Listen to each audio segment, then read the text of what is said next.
ہٹا کر خاک کو دانا اٹھانا سیکھ لیتا ہے، پرندہ 4 دن میں پھڑ پھڑانا سیکھ لیتا ہے۔ غریبی لا کے دے دیتی ہے بن مانگے ہنر ایسا، کہ غریبی لا کے دے دیتی ہے بن مانگے ہنر ایسا، کہ نازک جسم بھی بورے اٹھانا سیکھ لیتا ہے۔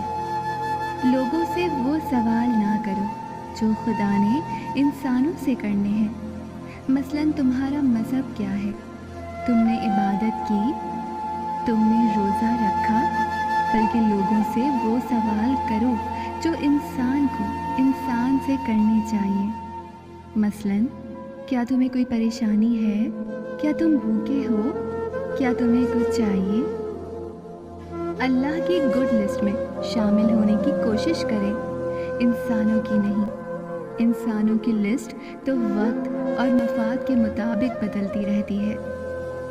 جسمانی سکون کے لیے پیسے کی ضرورت ہوتی ہے، جبکہ ذہنی سکون کے لیے اللہ پاک کی ضرورت ہوتی ہے۔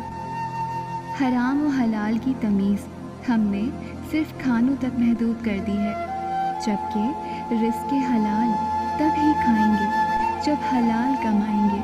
رزق حلال کمانا بھی عین عبادت ہے۔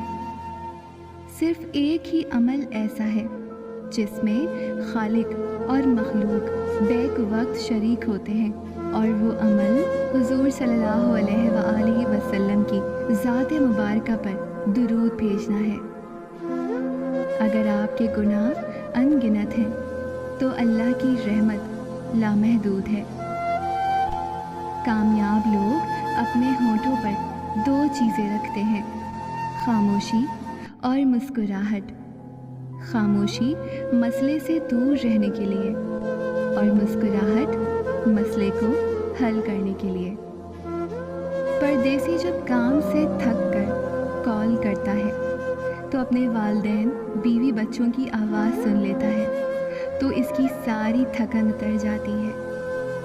اپنی مسکراہٹ کے ذریعے دنیا بدلیں، نہ کہ دنیا کی وجہ سے مسکراہٹ ختم کر دیں۔ مسکرائیں کیونکہ یہ سنت رسول بھی ہے۔ المیہ یہ ہے کہ قرآن ہفتوں بند پڑا رہے تو کوئی پرواہ نہیں ہوتی، لیکن موبائل 1 گھنٹے کے لیے بند ہو جائے تو دم گھٹتا ہے۔ اے انسان، تو کتنا خوش قسمت ہے کہ قرآن پاک میں اللہ تعالیٰ تم سے بات کرتا ہے۔ یہ 2 غلطیاں کبھی مت کرنا، ورنہ جس سے تم محبت کرتے ہو اس کے دل سے اتر جاؤ گے۔